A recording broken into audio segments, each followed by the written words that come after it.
নমস্কার। আজকের প্রসঙ্গ পুরাণের কিছু ধাঁধা অর্থাৎ ভাঙানি। শুনিতে আশ্চর্য ভাই অতি বিপরীত, থাকিতে গৃহে নিজ স্ত্রী সঙ্গমে বঞ্চিত।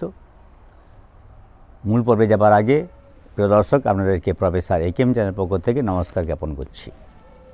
এটি আরেকবার বলছি, শুনিতে আশ্চর্য ভাই অতি বিপরীত, থাকিতে গৃহে নিজ স্ত্রী সঙ্গমে বঞ্চিত।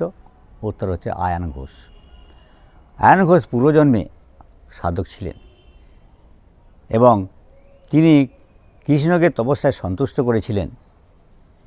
তাই কৃষ্ণ সেই তপস্যায় সন্তুষ্ট হয়ে তাকে বর প্রদান করেছিলেন, কিন্তু এটি একটি আশ্চর্য বর প্রদান। সে আয়ান ঘোষ তার স্ত্রীকেই চেয়ে বসেছিলেন, কিন্তু ভগবানের কিছু করার নেই, ভগবান তথাস্তু বলেছিলেন। তাই পরজন্মে সেই সাধক রাধাকে পেয়েছিলেন ঠিকই, কিন্তু নপুংসক হয়ে রাধাকে লাভ করেছিল।